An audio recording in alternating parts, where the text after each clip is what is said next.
പ്രിയപ്പെട്ട സുഹൃത്തുക്കളെ, അഖിലേന്ത്യാ തലത്തിൽ ഒരുപാട് രാഷ്ട്രീയ നേതാക്കന്മാർ ജയിലിൽ പോയത് നമ്മൾ ഇതിനു മുമ്പ് ചർച്ച ചെയ്തിട്ടുണ്ട്. ഹരിയാനയിൽ മുഖ്യമന്ത്രിയായിരുന്ന ഓം പ്രകാശ് ചൗട്ടാള ജയിലിൽ പോയിട്ടുണ്ട്, മരിച്ചുപോയി.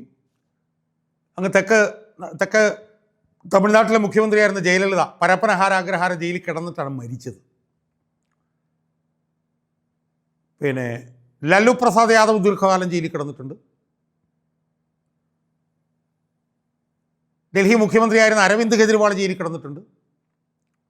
അവിടുത്തെ ഉപമുഖ്യമന്ത്രിയായിരുന്ന മനീഷ് സിസോദിയ ജയിലിൽ കിടന്നിട്ടുണ്ട്. അങ്ങനെ ഒരുപാട് നേതാക്കന്മാർ ജയിലിൽ കിടന്നിട്ടുണ്ട്. ഒരുപാട് പേര് ജയിലിൽ കിടന്ന് മരിച്ചിട്ടുണ്ട്. നമ്മൾ വിശദമായി ചർച്ച ചെയ്തിട്ടുണ്ട്. ഇനി കേരളത്തിലെ നമ്മളെടുത്ത് ചർച്ച ചെയ്താൽ കേരളത്തിലാകെ ഒരു രാഷ്ട്രീയ നേതാവാണ് ജയിലിൽ കിടന്നിട്ടുള്ളത്. അത് അന്തരിച്ച ശ്രീമാൻ ആർ ബാലകൃഷ്ണപിള്ളയാണ്. ഇടമലയാർ അഴിമതി കേസുമായി ബന്ധപ്പെട്ടുകൊണ്ട് അദ്ദേഹം കുറേ നാൾ ജയിലിൽ കിടന്ന് അവസാനം അവിടുന്ന് പുറത്തു വന്നു. അദ്ദേഹത്തെ ജയിലിലടയ്ക്കാൻ വേണ്ടിയിട്ട് പോരാടിയ രാഷ്ട്രീയ നേതാവിൻ്റെ പാർട്ടി അധികാരത്തിലിരിക്കുമ്പോൾ തന്നെ ആ രാഷ്ട്രീയ നേതാവ് ജയിലിലിട്ട ബാലകൃഷ്ണപിള്ള ആ ഇടതുപക്ഷ ജനാധിപത്യ മുന്നണി ഗവൺമെൻറ്റിൻ്റെ തന്നെ മുന്നോക്ക വികസന കോർപ്പറേഷൻ്റെ ചെയർമാനാകുന്ന ഒരു തിയേറ്റർ ഓഫ് ദ അബ്സേർഡ്, ഒരു അസംബന്ധ നാടകങ്ങളുടെ രംഗവേദിയും കൂടി നമ്മൾ കണ്ടു. വി.എസ്. അച്യുതാനന്ദൻ 10-20 വർഷക്കാലം പോരാടിയിട്ടാണ് ബാലകൃഷ്ണപിള്ളയെ ജയിലിലാക്കിയത്. വി.എസ്. അച്യുതാനന്ദൻ ഒരു CPIM നേതാവായിരുന്നു. 20 വർഷം പോരാടിയിട്ടാണ് ജയിലിൽ. എന്നാൽ പിന്നീട് വി.എസ്. അച്യുതാനന്ദൻ ജീവിച്ചിരിക്കുമ്പോൾ തന്നെ, മരിക്കുന്നതിന് മുമ്പ് ജീവിച്ചിരിക്കുമ്പോൾ തന്നെ CPMൻ്റെ ഒരു ഗവൺമെൻറ്, പിണറായി വിജയൻ്റെ ഒരു ഗവൺമെൻറ് വന്നപ്പോൾ വി.എസ്. അച്യുതാനന്ദൻ ആരെയാണോ 20 വർഷം പോരാട്ടത്തിലൂടെ ജയിലിലാക്കിയത് അയാളെ മുന്നണിയിലേക്ക് എടുക്കുകയും അയാളെ മുന്നോക്ക വികസന കോർപ്പറേഷനാക്കി ചെയർമാനാക്കുന്നതും നമ്മൾ കണ്ടതാണ്. അതിൻ്റെ വിശദാംശങ്ങൾ പറയാൻ വേണ്ടിയിട്ടല്ല ഞാനിവിടെ. അപ്പം കേരളത്തിൽ നിന്ന് ഒരേ ഒരു രാഷ്ട്രീയ നേതാവ് മാത്രമാണ് ജയിലിൽ കിടന്നിട്ട്, ആർ ബാലകൃഷ്ണൻ. എന്നാൽ രണ്ടാമതൊരാൾ കൂടി ജയിലിലേക്ക് പോകാൻ പോകുന്നു എന്ന് ഏതാണ്ട് തീരുമാനിച്ചു കഴിഞ്ഞു. ഞാൻ ഇതിനു മുമ്പ് തന്നെ അദ്ദേഹം ജയിലിലേക്ക് പോകാൻ സാധ്യതയുണ്ടെന്ന് പറഞ്ഞിട്ട് ഞാൻ വീഡിയോ ചെയ്തിട്ടുണ്ട്.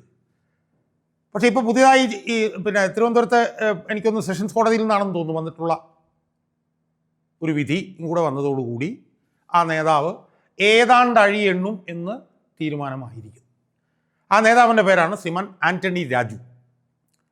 അദ്ദേഹം ഡെമോക്രാറ്റിക് കേരള കോൺഗ്രസ് എന്ന് പറഞ്ഞിട്ട് കേരള കോൺഗ്രസ് ഉണ്ട്. ഒരുപാട് നൂറുകണക്കിന് കേരള കോൺഗ്രസ് ഉണ്ട്. അതിലൊരു കേരള കോൺഗ്രസ്സാണ് ഡെമോക്രാറ്റിക് കേരള കോൺഗ്രസ്. ആ കേരള കോൺഗ്രസിൻ്റെ ഒരേ ഒരു MLA ആണ് ശ്രീമാൻ ആൻ്റണി രാജു. അദ്ദേഹം തിരുവനന്തപുരം സെൻട്രൽ മണ്ഡലത്തിൽ നിന്നാണ് അദ്ദേഹം ജയിച്ചത്. അദ്ദേഹം 2.5 വർഷക്കാലം, എനിക്കൊന്ന് രണ്ടാം പിണറായി സർക്കാരിലാണെന്നാണ് എൻ്റെ ഓർമ്മ, 2.5 വർഷക്കാലം അദ്ദേഹം ഗതാഗത വകുപ്പ് മന്ത്രിയായിരുന്നു.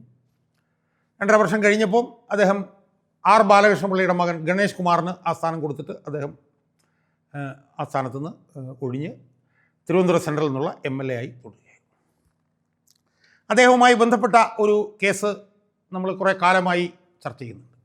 ഒരുപക്ഷെ കേരളത്തിലെ നല്ല ഇന്ത്യയിലെ തന്നെ ഒരു രാഷ്ട്രീയ നേതാവും MLAയും പ്രതിയാവാത്ത നിലയിലുള്ള ഒരു കേസായിരുന്നു അത്. എന്താണെന്ന് എനിക്കൊന്ന് 90കളുടെ മധ്യത്തിലായിരുന്നു തോന്നുന്നു. സാൽവദോർ കണ്ടു പറഞ്ഞൊരു ആസ്ട്രേലിയൻ പൗരൻ്റെ, അയാൾ എത്രയോ ഗ്രാം ഹഷീഷാണ് എന്നാണ് എനിക്ക് ഓർമ്മ, അത് അയാളുടെ അടിവസ്ത്രത്തിൽ അയാൾ കടത്താൻ ശ്രമിച്ചു എന്ന് പറഞ്ഞ് കൊണ്ടുള്ള ഒരു കേസിൽ ആ സാൽവദോർ എന്ന് പറഞ്ഞിട്ടുള്ള ആസ്ട്രേലിയൻ പൗരൻ്റെ അടിവസ്ത്രം വെട്ടിച്ചുരുക്കിയ കേസിൽ, കൃത്രിമമായി വെട്ടി ചെറുതാക്കിയ കേസിൽ ആണ് 1995 മധ്യമൂലാണെന്ന് തോന്നുന്നു ഈ ആൻ്റണി രാജു, എനിക്കൊന്ന് 1-ാം പ്രതിയോ മറ്റായിരുന്നു, 1-2 പ്രതിയാണ് ആയത്.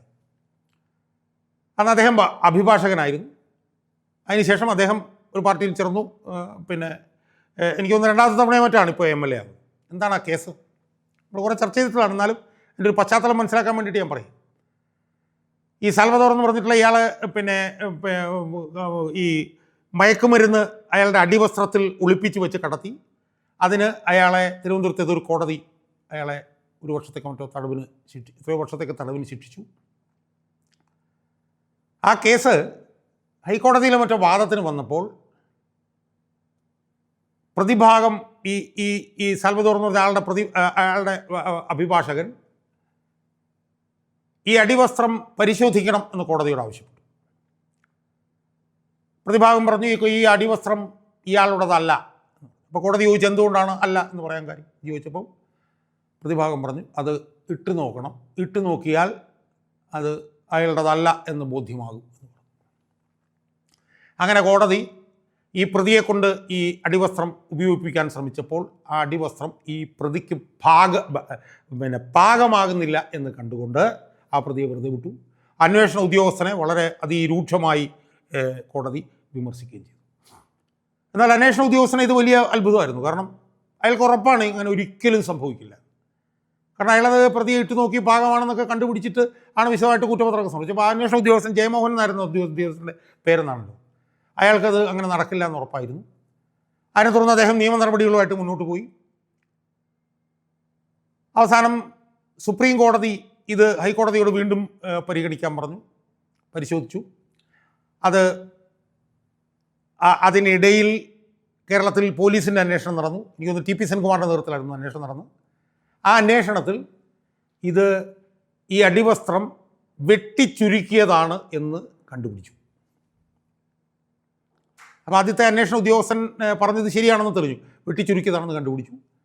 ആ വെട്ടിച്ചുരുക്കിയതിൽ ഈ ആൻ്റണി രാജുവിന് വലിയ പങ്കുണ്ട് എന്നും ടി പി സെൻകുമാറിൻ്റെ നേതൃത്വത്തിലുള്ള അന്വേഷണത്തിലൂടെ തെളിഞ്ഞെന്താണെന്ന് ചോദിച്ചാൽ, എന്തോ വിൽഫ്രഡ് ഒരു സ്ത്രീ, ഒരു വനിതാ പ്രമുഖ അഭിഭാഷകനുണ്ടായിരുന്നു. അവരുടെ ജൂനിയറായിട്ടാണ് ഇയാൾ പ്രവർത്തിച്ചിരുന്നത്. ഇയാൾ കോടതിയിൽ ചെന്ന് ഈ അടിവസ്ത്രം ഉൾപ്പെടെയുള്ള തൊണ്ടി മുതൽ പുറത്തേക്ക് വാങ്ങിച്ചുകൊണ്ട് പോവുകയും കുറേ നാൾ കയ്യിൽ വെച്ചതിന് ശേഷം തിരിച്ചുകൊണ്ട് കൊടുക്കുകയും ചെയ്തുവെന്നും, തിരിച്ചുകൊണ്ട് കൊടുത്ത സമയത്ത് ഇത് വെട്ടിച്ചുരുക്കിയാണ് കൊടുത്തത് എന്നും ഒക്കെ ടി പി സെൻകുമാറിൻ്റെ അന്വേഷണത്തിൽ തെളിയുകയും അതുമായി ബന്ധപ്പെട്ട് പിന്നീട് കുറ്റപത്രം സമർപ്പിക്കുകയും ഇയാളെ 1-ാം പ്രതിയോ 2-ാം പ്രതിയോ ആക്കുകയൊക്കെ ചെയ്ത കേസ് എത്രയോ പതിറ്റാണ്ട് കാലങ്ങളായി നെടുമങ്ങാട് ഏതൊരു കീഴ്ക്കോടതിയിൽ ഇങ്ങനെ കിടക്കുകയായിരുന്നു. അങ്ങനെ കിടക്കുന്ന സമയത്ത് പ്രമുഖ മാധ്യമപ്രവർത്തകനായിട്ടുള്ള അനിൽ ഇമ്മാനുവൽ എന്ന് പറഞ്ഞിട്ടുള്ള അദ്ദേഹം വീണ്ടും ഈ കേസിൻ്റെ പുറകെ പോവുകയും ആ കേസ് ഹൈക്കോടതിയിലെത്തി. അവിടുന്ന് സുപ്രീം കോടതിയിലെത്തുന്നു. സുപ്രീം കോടതിയിൽ എത്തിച്ചത് MR അജയൻ എന്ന് പറഞ്ഞിട്ടൊരു അഭിഭാഷകനാണ്. അയാളുടെ നേതൃത്വത്തിൽ സുപ്രീം കോടതിയിലെത്തി. സുപ്രീം കോടതി ഇത് വളരെ ഗൗരവതരമായിട്ടുള്ള വിഷയമാണ്, ഇതിൻ്റെ വിചാരണ 6 മാസത്തിനുള്ളിൽ തീർക്കണം എന്ന് പറഞ്ഞുകൊണ്ട് അത് വീണ്ടും കീഴ്ക്കോടതിയിലേക്ക് വന്നു. കീഴ്ക്കോടതിയിൽ മാസങ്ങളോളം അതിൻ്റെ വാദം നടന്നു. ആ വാദം നടന്നതിനെ തുടർന്ന് ഏതാണ്ട് 1 മാസത്തിന് കണ്ട് മുമ്പാണെന്ന് എനിക്ക് തോന്നുന്നു, ആൻ്റണി രാജുവിനെ കുറ്റക്കാരനാണെന്ന് കണ്ട് കോടതി വിധി പ്രഖ്യാപിച്ചു. എത്ര രൂപ ഫൈനും അടിക്കാൻ വേണ്ടിയിട്ട് തീരുമാനിച്ചു. ഇയാൾ കുറ്റക്കാരനാണെന്ന് തീരുമാനിച്ചു. എത്ര നാളത്തെ തടവ് ശിക്ഷ ഉൾപ്പെടെ കോടതി, ഏറ്റവും കീഴ്ക്കോടതി വിധിച്ചു. ആ കീഴ്ക്കോടതിക്കെതിരെ ആൻ്റണി രാജു തൻ്റെ ശിക്ഷ മരവിപ്പിക്കണം എന്ന് പറഞ്ഞ് ജില്ലാ കോടതിയിൽ അപ്പീൽ ഫയൽ ചെയ്തു. ആ അപ്പീലും കീഴ്ക്കോടതിയുടെ വിധി സ്ഥിരീകരിച്ചുകൊണ്ട് ഈ കഴിഞ്ഞ ദിവസം പുറത്തു വന്നു. കീഴ്ക്കോടതി ആൻ്റണി രാജുവിനെ കുറ്റക്കാരനാണെന്ന് കണ്ടത് ശരിയാണ് എന്ന് ജില്ലാ കോടതിയും കണ്ടെത്തി. ജില്ലാ കോടതിയും അത് സ്ഥിരീകരിച്ചു. അപ്പോൾ കീഴ്ക്കോടതി വിധി പ്രഖ്യാപിച്ചു, ജില്ലാ കോടതി അത് സ്ഥിരീകരിച്ചു. അപ്പോൾ 2 വിധിന്യായങ്ങൾ ഇപ്പോൾ ആൻ്റണി രാജുവിന് എതിരാണ്. ആൻ്റണി രാജു ഇനി ഹൈക്കോടതിയിലേക്ക് പോകും എന്ന് പറഞ്ഞിട്ടുണ്ട്. പക്ഷേ ഈ 2 വിധിന്യായങ്ങളും കൺകറൻ്റായിട്ടുള്ള 2 വിധിന്യായങ്ങൾ എതിരായി കഴിഞ്ഞാൽ പിന്നെ അനുകൂലമാകാനുള്ള സാധ്യത വളരെ വലുതാണ്. അനുകൂലമാകാനുള്ള സാധ്യത വളരെ വളരെ കുറവാണ്. അപ്പോൾ ആ സാഹചര്യത്തിൽ ആൻ്റണി രാജുവിന് ഇനി ഹൈക്കോടതിയിൽ പോയാലും അനുകൂലമായിട്ടുള്ള വിധിന്യായം കിട്ടാനുള്ള സാധ്യത 5% പോലും ഇല്ല എന്നാണ് നിയമവൃത്തങ്ങളിൽ നിന്ന് നമുക്ക് മനസ്സിലാക്കാൻ കഴിയുന്നത്.